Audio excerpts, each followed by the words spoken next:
मैं डॉक्टर भामा अग्रवाल आपके अपने यूट्यूब चैनल पर आपका स्वागत करती हूँ, अभिनंदन करती हूँ।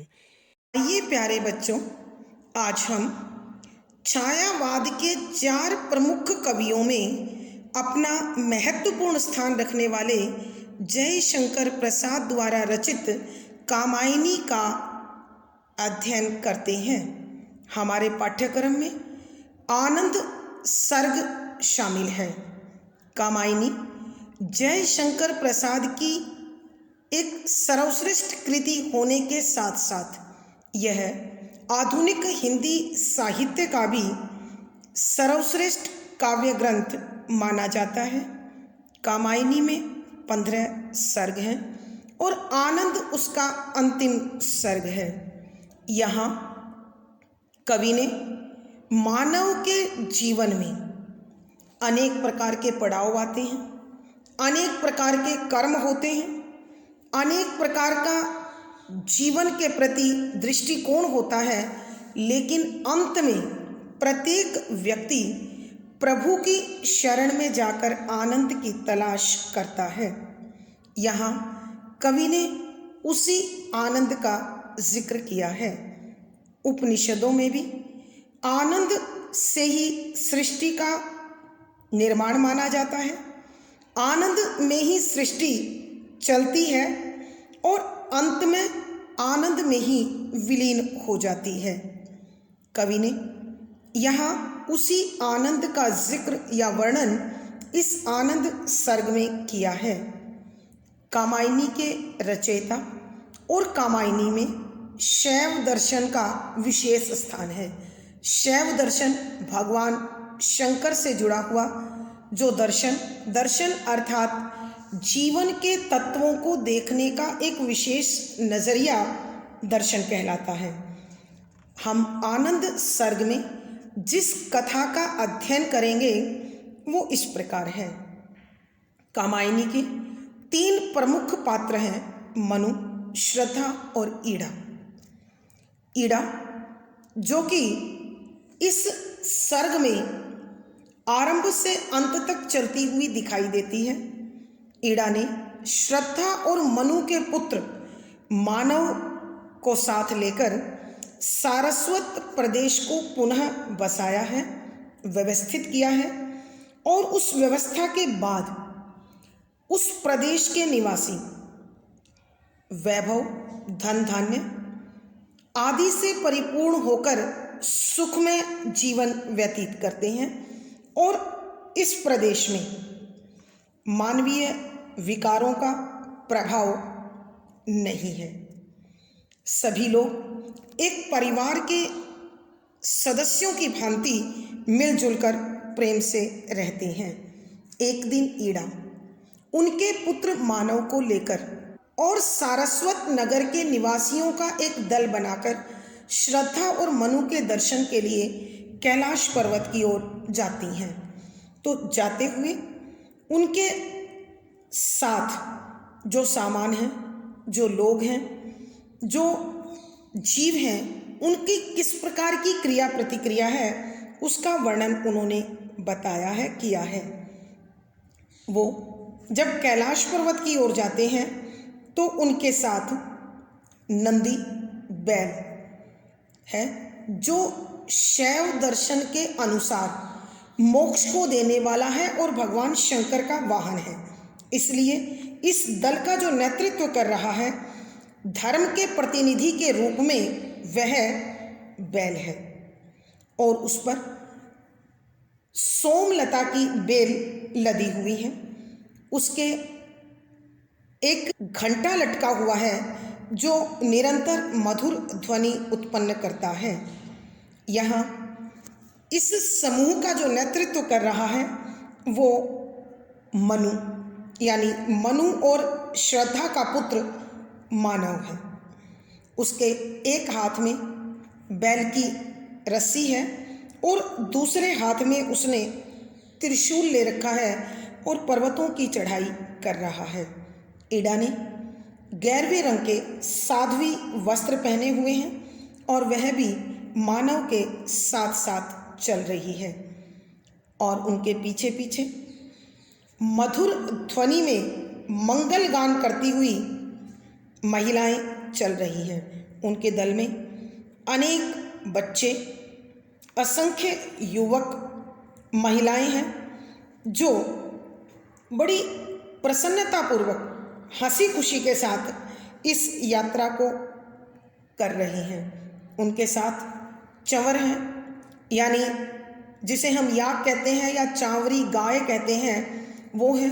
और उन पर इस ध्रुव मार्ग में, इस पर्वतारोहण के दौरान जिन जिन चीज़ों की आवश्यकता पड़ सकती थी वो उस पर लादी गई हैं। और बहुत से छोटे बालकों को भी इन पर बैठाया गया है। महिलाएं बच्चों से बातचीत करती हुई चल रही हैं। बच्चे जिज्ञासु होकर बार बार पूछते हैं कि अब हम कितना और चलेंगे, और इस प्रकार हंसी खुशी के साथ ये सारा रास्ता तय होता है। इड़ा शांत तपोवन की बात, यानी श्रद्धा और मनु जहाँ निवास करते हैं उसकी बात बता रही है। और बच्चे जिज्ञासा पूर्वक एक के बाद एक नए नए प्रश्न करते जा रहे हैं।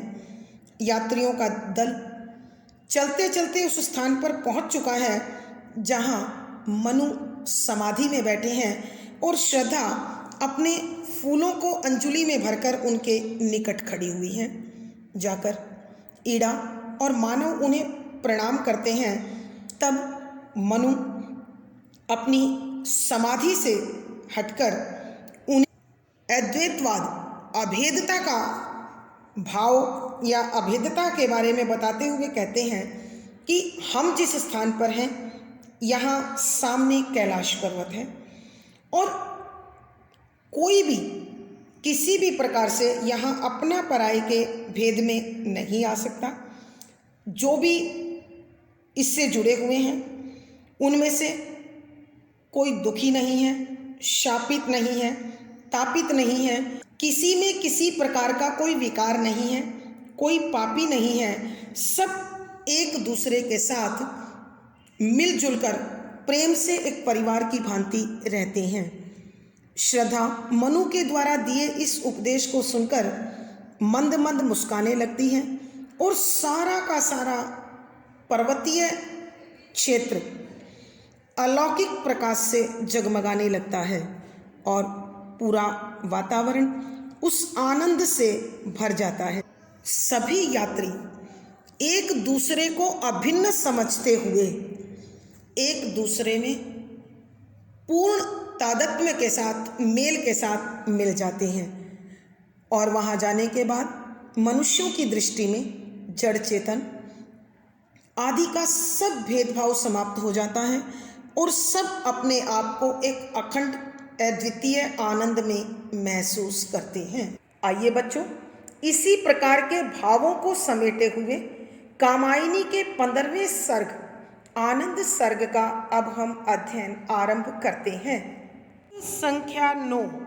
सुनती हूँ एक मनस्वी था वहाँ एक दिन आया, वह जगती की ज्वाला से अति विकल रहा झुलसाया। उसकी वह जलन भयानक फैली गिरी अंचल में, फिर दावा अग्नि प्रखर लपटों ने कर दिया सघन वन अस्थिर। प्रसंग प्रस्तुत पद हमारी हिंदी की पाठ्य पुस्तक आधुनिक हिंदी कविता में छायावाद के आधार स्तंभ कवि श्री जयशंकर प्रसाद जी द्वारा रचित कामायनी के आनंद सर्ग से लिया गया है। संदर्भ। जब कैलाश पर्वत की यात्रा के लिए सारस्वत नगर के निवासी ईड़ा और मानव के नेतृत्व में मनु व श्रद्धा के दर्शन करने हेतु जा रहे थे, तो बच्चों के जिज्ञासु मन हम क्यों जा रहे हैं, कहाँ जा रहे हैं, वहाँ हमें क्या मिलेगा, हमारा उद्देश्य क्या है, इन सब विषयों को लेकर अनेक प्रश्न करने लगे। एक बालक जो अत्यधिक चंचल था अपनी माता के उत्तर से संतुष्ट नहीं हुआ, तो ईड़ा के पास इस यात्रा का कारण जानने के लिए पहुंच गया। जब उस बालक की हठ को ईड़ा ने देखा, समझा, तो वह उस बच्चे को मनु के विषय में, मनु की पीड़ा के विषय में, प्रलय के समय उसके एकांत के विषय में बताते हुए कहती है कि व्याख्या, शब्दों के अर्थ साथ साथ सुनती हूँ, सुनती आई हूँ। मनस्वी, बुद्धिमान, चिंतनशील, विचारशील था वहाँ कैलाश पर्वत पर, हिमालय की गोद में एक एक दिन आया था। तो ईड़ा बच्चे की जिज्ञासा को शांत करती हुई बच्चे को समझाते हुए कहने लगी कि मैंने सुना है कि एक समय एक अत्यंत चिंतनशील प्राणी, एक बहुत बुद्धिमान व्यक्ति एक दिन वहाँ आया हुआ था और उस तपोभूमि में वह अकेला व्यथित था, दुखी था। वह जगती की ज्वाला से, वह चिंतनशील मननशील प्राणी जगती संसार की ज्वाला, पीड़ा, दुख से अति अत्यधिक विकल व्याकुल रह रहा था, झुलसाया, झुलसता हुआ, अर्थात अत्यधिक दुखी, बेहद घुटन भरे को हम झुलसाया बोलते हैं, कि वह इस संसार के दुखों से, जो देहिक, दैविक और भौतिक हैं, उनसे बहुत अधिक परेशान था। और इस पीड़ा में वह अत्यधिक व्याकुल, बेचैन हो चुका था। अर्थात कवि कहना चाहते हैं कि उस एकांत प्रदेश में मनु की पीड़ा की कोई सीमा नहीं थी, क्योंकि वह अपने दुख सुख, अपने मन के विचार किसी से नहीं बांट पा रहा था। उसकी वह जलन भयानक फैली गिरी अंचल में, फिर उसकी मनु की वह जो उसके अंदर में समाई हुई थी, जलन, पीड़ा, दुख भयानक भयंकर फैलती चली गई गिरी पर्वत अंचल क्षेत्र में फिर उसके बाद कि जो मनु के हृदय में अत्यधिक दुख था, पीड़ा थी, वेदना थी, वो धीरे धीरे उस पूरे जंगल प्रदेश को जलाने लगी, उसे घेरने लगी। दावा अग्नि प्रखर लपटों ने कर दिया सघन वन अस्थिर। दावाग्नि जंगल में तेजी से फैलने वाली आग। प्रखर, खर माने होता है तीखा, प्रखर माने और भी अधिक तीखा, यानी बेहद तीखा। लपट, लपटे, सघन गहरा, वन जंगल, अस्थिर बेचैन। कवि कह रहे हैं कि मनु की इस पीड़ा की तेज लपटों ने उसके जंगल में फैलने वाली आग की भांति तेजी से पूरे जंगल प्रदेश में फैल गई और वहाँ रहने वाला प्रत्येक जीव जंतु प्राणी व्याकुल हो गया, बेचैन हो गया।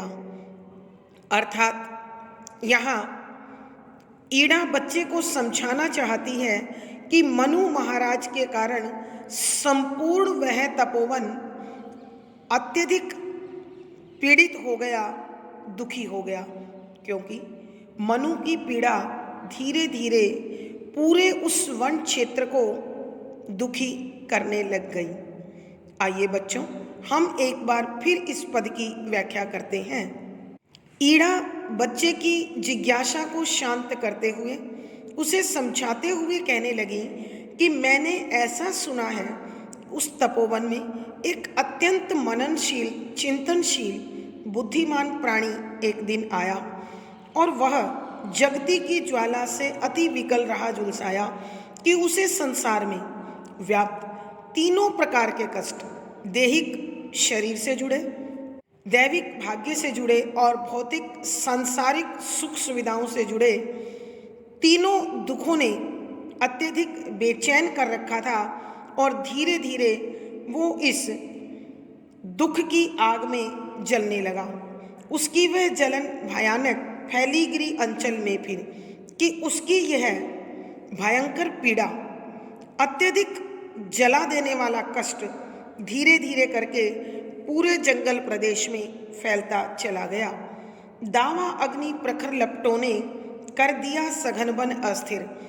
जंगल में फैलने वाली आग की भांति मनु महाराज की पीड़ा देखते देखते पूरे जंगल में तेजी से फैल गई और उसके कारण वन में रहने वाले सभी जीव जंतु और वन क्षेत्र अत्यधिक बेचैन और व्याकुल हो उठा। अर्थात यहाँ ईड़ा बताना चाहती है कि मनु के पास अपने दुख को बांटने के लिए, अपने मन के भाव व्यक्त करने के लिए अन्य कोई दूसरा न होने के कारण धीरे धीरे वो पीड़ा उसे और पूरे वन क्षेत्र को अत्यधिक कष्ट देने लग गई। भावार्थ, यहाँ कवि ने यह बताने की कोशिश की है कि मनुष्य एक सामाजिक प्राणी है और उसे अपने विचारों को बांटने के लिए अन्य जब कोई और मिल जाता है तो उसकी पीड़ा कम होने लगती है, अन्यथा वो पीड़ा उसे घेर कर नष्ट करने पर उतारू हो जाती है। विशेष यहाँ कवि ने मनु महाराज के एकांत और उसके मन की पीड़ा का बड़ा यथार्थ चित्रण किया है। शुद्ध साहित्यिक खड़ी बोली का प्रयोग है।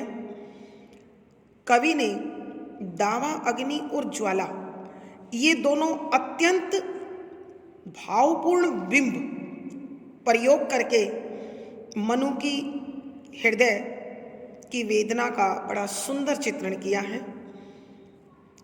करुण रस प्रसाद गुण है,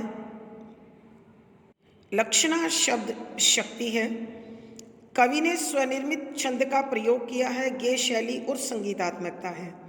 इस पद में अनुप्रास, रूपक, मानवीकरण, संबोधन व स्मरण आदि अलंकारों का सुंदर सटीक प्रयोग किया है।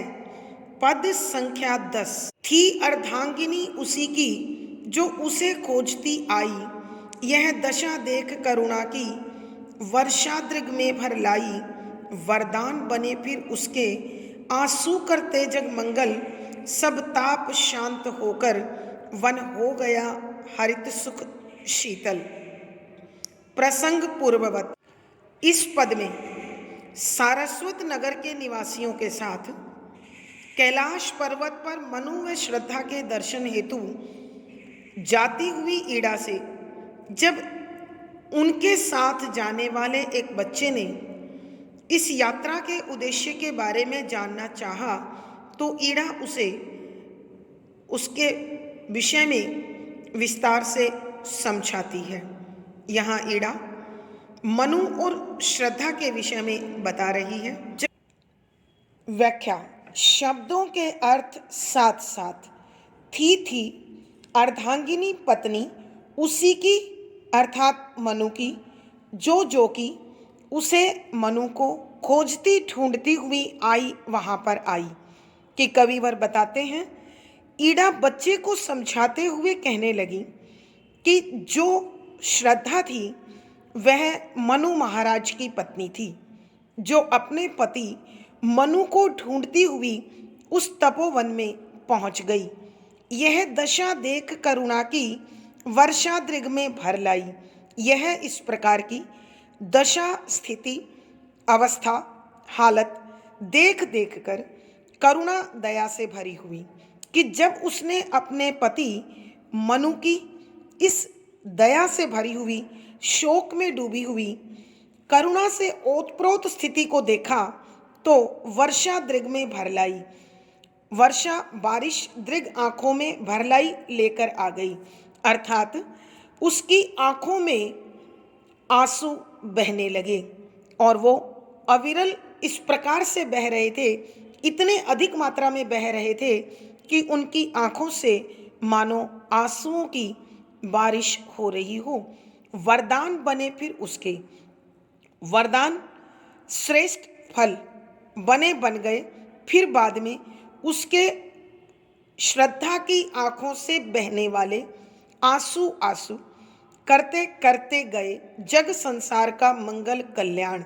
कि जो आंसू श्रद्धा की आंखों से बहे, उन आंसुओं के कारण मनु महाराज के सभी सांसारिक कष्ट जो देहिक दैविक और भौतिक होते हैं वो नष्ट हो गए, और श्रद्धा की आंखों से बहने वाले वो आंसू उसके तथा संसार के कल्याण के हेतु मंगल करने लगे, प्रयास करने लगे। अर्थात कवि के कहने का भाव यह है कि श्रद्धा की आंखों में जो स्नेह, प्रेम और दया से भरे हुए आंसू बहे, उन्होंने मनु महाराज के जीवन के तो सभी कष्ट काट दिए, और साथ ही साथ वह आंसू संसार का कल्याण भी करने लगे। और फिर देखते ही देखते सब ताप शांत होकर वन हो गया हरित सुख शीतल। कि सब सारा का सारा ताप, दुख, पीड़ा, कष्ट शांत शांत हो गई, स्थिर हो गई। वन वन हो गया, बन गया हरित, हरा भरा, सुख सुख देने वाला, शीतल, मंगलकारी। कि कवि बता रहे हैं कि ईड़ा उस बच्चे को समझाते हुए कहने लगी कि फिर देखते ही देखते सारे जंगल के हर प्रकार के कष्ट शांत हो गए, और वन हरा भरा और सुख शांति से परिपूर्ण होकर इस समूचे संसार का कल्याण करने लगा, सबको सुख देने लगा। आइए बच्चों, हम एक बार फिर इस पद की व्याख्या करते हैं। जब बच्चा अत्यधिक चंचल होकर ईड़ा से इस यात्रा के विषय में जानने के लिए हट करने लगा, तो ईड़ा मनु व श्रद्धा के विषय में उस बच्चे को समझाते हुए कहने लगी कि थी अर्धांगिनी उसी की जो उसे खोजती आई। कि वहाँ उस तपोवन में जो मनु महाराज की पत्नी श्रद्धा थी, वह अपने पति को ढूंढते ढूंढते उस तपोवन में पहुंच गई। यह दशा देख करुणा की वर्षा दृग में भर लाई। कि जब श्रद्धा ने मनु की इस प्रकार दया से परिपूर्ण स्थिति को देखा, दुख में डूबी हुई स्थिति को देखा, तो उसकी आंखों से आंसू बहने लगे, और वो आंसू इतनी अधिक मात्रा में थे मानो बारिश हो रही हो। वरदान बने फिर उसके आंसू करते जगमंगल। कि फिर उसकी आंखों से अर्थात श्रद्धा की आंखों से बहने वाले वो आंसू इस संसार के लिए, वह मनु के जीवन के लिए वरदान सिद्ध हुए, क्योंकि उन आंसुओं के प्रभाव से मनु के जीवन में व्याप्त सभी प्रकार के सांसारिक कष्ट अर्थात उसके देहिक, दैविक और भौतिक कष्ट धीरे धीरे शांत होने लगे। कहने का भाव है कि श्रद्धा का सामीप्य पाकर, श्रद्धा की निकटता पाकर मनु के जीवन में आनंद लौटने लगा। आंसू करते जगमंगल, और फिर वो आंसू इस समूचे संसार का कल्याण करने लगे। सब ताप शांत होकर वन हो गया हरित सुख शीतल। और फिर धीरे धीरे पूरा का पूरा वन क्षेत्र सभी प्रकार के दुखों से मुक्त होने लगा, और वह पूरा वन क्षेत्र हरा भरा और सुख शांति को देने वाला हो गया। अर्थात कवि कहते हैं, मनु और श्रद्धा के संयोग ने, मिलन ने सारे वातावरण और प्रकृति को बदल दिया। प्यारे बच्चों, यहाँ आप इस तथ्य को ध्यान में रखें कि मनुष्य एक सामाजिक प्राणी है। वह अकेला टूट जाता है, दुखी हो जाता है, परेशान हो जाता है, और जब उसे साथी मिलता है, चाहे वो किसी भी रूप में हो, वह एक न होकर एक और एक 11 का काम करते हैं। इससे मन का दुख, तन का दुख, और संसार का दुख कटने लगता है, क्योंकि हम एक दूसरे के हित के लिए अपना भरसक प्रयास करते हैं और धीरे धीरे वो एक का सुख सबका सुख बनता चला जाता है। भावार्थ, कवि के कहने का भाव यह है कि श्रद्धा ने मनु के जीवन के अधूरेपन को समाप्त कर उसे पूर्ण बना दिया। विशेष यहाँ श्रद्धा के विशिष्ट गुणों का कवि ने वर्णन किया है। शुद्ध साहित्यिक खड़ी बोली का प्रयोग है, करुण रस प्रसाद गुण है। कवि ने स्वनिर्मित छंद का प्रयोग किया है, गेय शैली और संगीतात्मकता बनी हुई है। यहाँ इस पद में अनुप्रास, श्लेष, विरोधाभास, रूपक, कारण आदि अलंकारों का सुंदर सटीक प्रयोग हुआ है। पद संख्या 11। गिरि निर्झर चले उछलते, छाया फिर से हरियाली, सूखे तरु कुछ मुस्काए, फूटी पल्लव में लाली, वे युगल वहीं अब बैठे, संस्कृति की सेवा करते, संतोष और देकर सब की दुख ज्वाला हरते। प्रसंग पूर्ववत संदर्भ, यहाँ उस चंचल बच्चे की जिज्ञासा को शांत करते हुए ईड़ा जब मनु व श्रद्धा के विषय में उसे परिचय दे रही थी, उसे समझा रही थी, तो दोनों के मिलन का उस वन प्रदेश पर कैसा प्रभाव हुआ, वहाँ किस प्रकार वातावरण खुशहाल हो गया, तथा श्रद्धा के चरित्र की उच्चता को प्रकाशित करते हुए ईड़ा बच्चे को समझाते हुए कहती है कि व्याख्या, शब्दों के अर्थ साथ साथ गिरि पर्वत, निर्झर झरना, चले चलने लगे, उछलते उछलते हुए, कि पहाड़ों से अब झरने उछलते हुए गिरने लगे। यहाँ ईड़ा मनु की पत्नी श्रद्धा के विशिष्ट गुणों को उस बच्चे को समझाते हुए कहती है कि जब मनु और श्रद्धा का मेल हुआ तो श्रद्धा के विशेष गुणों के कारण, उसकी करुणा के कारण देखते ही देखते जिस प्रकार मनु के जीवन के सब कष्ट नष्ट हो गए, समाप्त हो गए, ठीक उसी प्रकार प्रकृति भी अपने नए रंग रूप के साथ निखरने लगी। इसीलिए ईड़ा कहती है, गिरि निर्झर चले उछलते, कि पहाड़ों से एक बार फिर उछलते हुए झरने बहने लगे। अर्थात जो थमी हुई सृष्टि थी, प्रकृति थी, वो पुनः गतिशील हो गई, चलायमान हो गई। छाया फिर से हरियाली, छाया छाने लगी, फिर से दोबारा हरियाली, हरा भरा क्षेत्र, कि दोबारा उस वन प्रदेश में हरियाली फैलने लगी। अर्थात कवि कहते हैं कि श्रद्धा के प्रयासों के कारण वहाँ धीरे धीरे प्रलय का जल उतरने लगा और प्रकृति अपने सुंदर रूप के साथ निखरने लगी। जब प्रकृति ने मनु व श्रद्धा के प्रयासों को और उनके आपसी प्रेम को देखा, तो प्रकृति भी उस प्रेम से परिपूर्ण होकर उन्हें सुख देने लगी।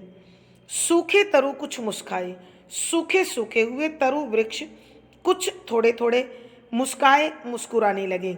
अर्थात जो वृक्ष सूख चुके थे, जिनमें स्नेह का संचार नहीं था, अब उनमें धीरे धीरे स्नेह का संचार हुआ और वो कुछ हरे भरे होने लगे।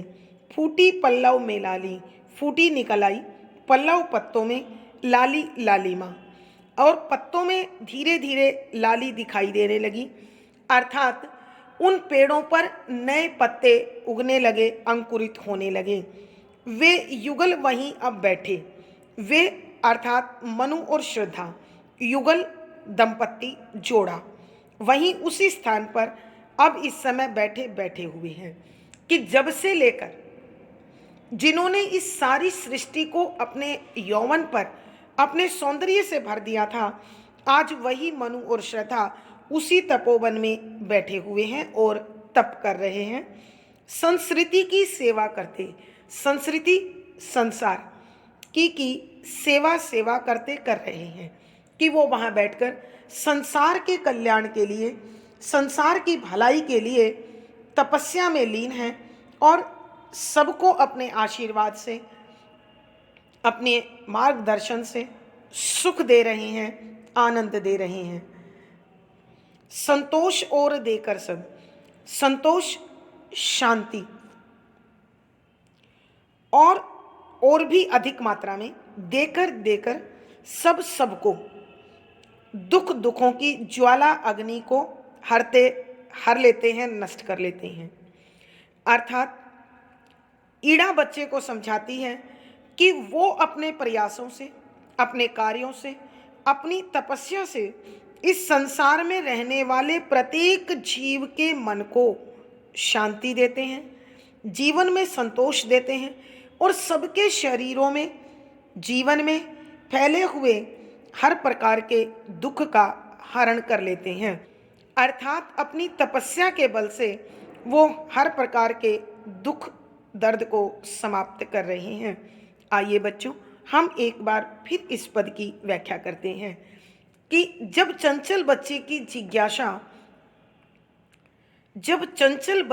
जिज्ञासा शांत नहीं हुई तो ईड़ा उसे समझाते हुए कहने लगी कि मनु और श्रद्धा जब दोनों एक हो गए तो धीरे धीरे प्रकृति भी उनके प्रेम से प्रभावित होकर, उनका संरक्षण पाकर अपने आप को पुनर्जीवित करने लगी।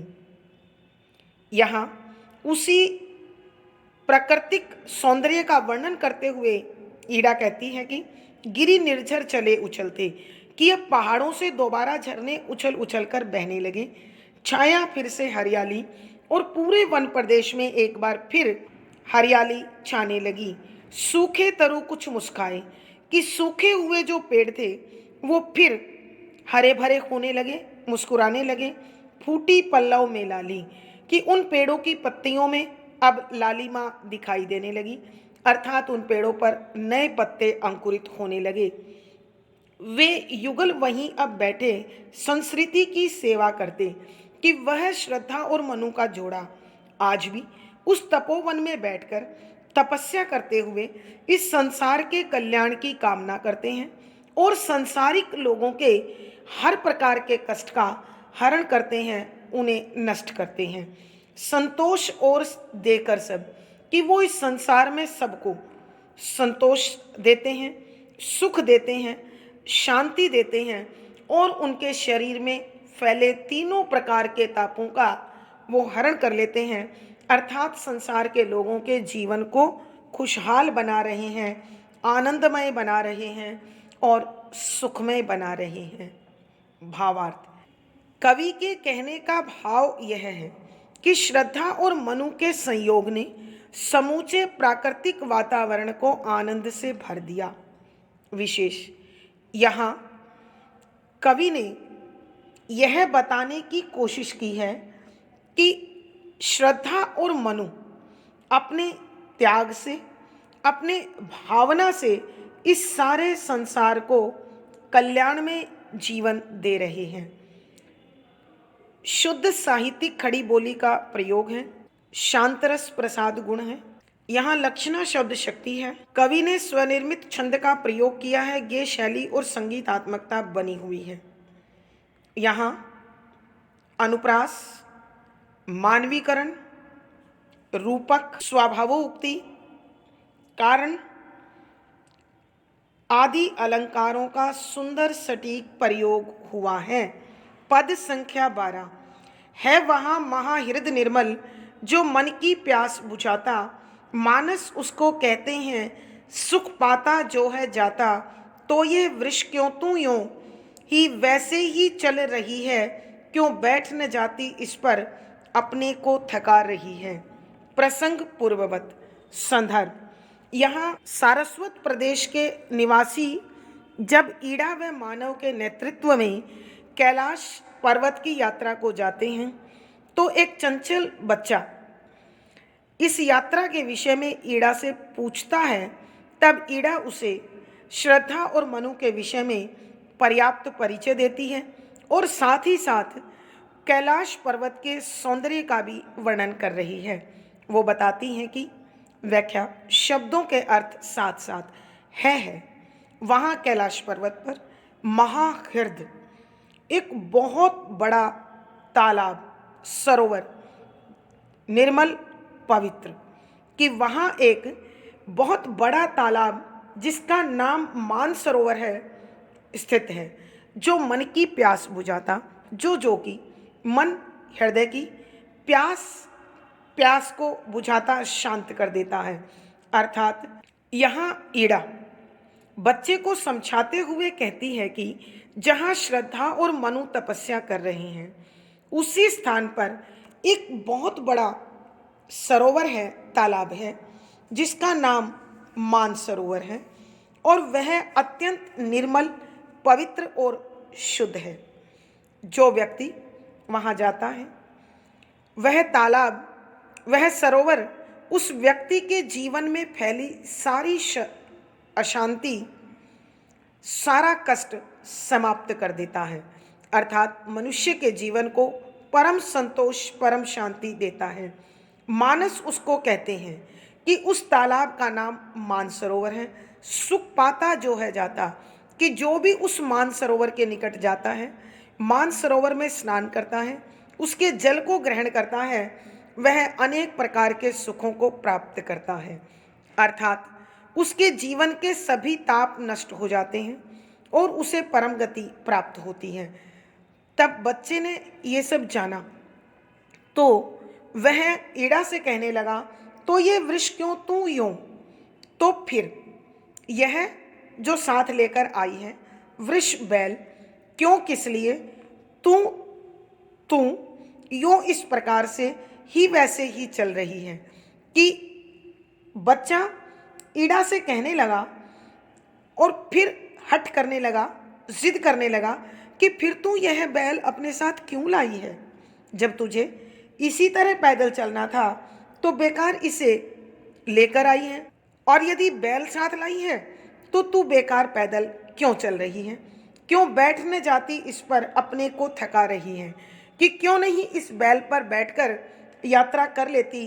क्यों बिना मतलब पैदल चलकर स्वयं को थका रही है? आइए बच्चों, हम इस पद की व्याख्या एक बार फिर करते हैं कि चंचल बच्चे के मन की जिज्ञासा को शांत करते हुए ईड़ा श्रद्धा, मनु तथा कैलाश पर्वत के विषय में उसे पर्याप्त परिचय देती है और फिर उसे बताते हुए कहती है कि वहाँ एक बहुत बड़ा तालाब है, सरोवर है, जो अत्यंत पवित्र है और सबके मन की प्यास बुझाने वाला है। अर्थात प्रत्येक व्यक्ति के हृदय में फैली हुई अशांति को शांत कर वहाँ सुख और शांति का संचार करता है। मानस उसको कहते हैं कि उस सरोवर का नाम मानसरोवर है। सुख पाता जो है जाता, कि जो भी वहाँ पर जाता है वह सुख प्राप्त करता है, आनंद प्राप्त करता है, खुशहाली प्राप्त करता है। बच्चे ने जब इन सब बातों के विषय में ध्यानपूर्वक सुना और समझा तो अंत में फिर उसकी दृष्टि बैल पर चली गई और वो मचलकर जिद करते हुए ईड़ा से कहने लगा, तो ये वृक्ष क्यों तू यूं ही वैसे ही चल रही है? कि फिर तू इस बैल को अपने साथ किस लिए लाई है, जब तुझे यूं ही पैदल चलना है तो? अर्थात यदि तुझे बैल की आवश्यकता नहीं थी तो इसे क्यों अपने साथ बिना मतलब लेकर चल रही है? क्यों बैठने जाती इस पर अपने को थका रही है? कि क्यों इस बैल पर तू नहीं बैठती है और बेकार ही पैदल चलते हुए खुद को थका रही है, अर्थात थकती चली जा रही है।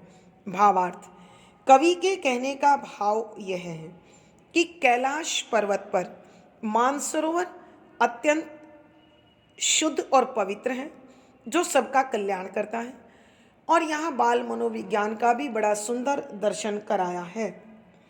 विशेष यहाँ मानसरोवर तालाब और बाल मनोविज्ञान का अच्छा उद्घाटन किया गया है। शुद्ध साहित्यिक खड़ी बोली का प्रयोग है, शांतरस प्रसाद गुण है। यहाँ संवादात्मक शैली में कवि ने बड़ा सुंदर वर्णन किया है। जो मानसरोवर तालाब का यहाँ चित्रण हुआ है वह शतपथ ब्राह्मण ग्रंथ से लिया गया है। कवि ने स्वनिर्मित छंद का प्रयोग किया है। ये शैली और संगीतात्मकता है। यहाँ इस पद में अनुप्रास, स्मरण, संबोधन, प्रश्न आदि अलंकारों का सुंदर सटीक प्रयोग हुआ है। आज की कक्षा में बच्चों इतना ही। अगली वीडियो में फिर मुलाकात होगी। पिछली वीडियो का लिंक आपको डिस्क्रिप्शन बॉक्स में मिल जाएगा। आशा है पढ़ा गया विषय आपको समझ में आ गया होगा। अपने विचार व भाव कमेंट बॉक्स में लिखें। वीडियो को लाइक करें, शेयर करें और चैनल सब्सक्राइब करें। आपका दिन और जीवन मंगलमय हो, इसी शुभकामना के साथ आभार, धन्यवाद।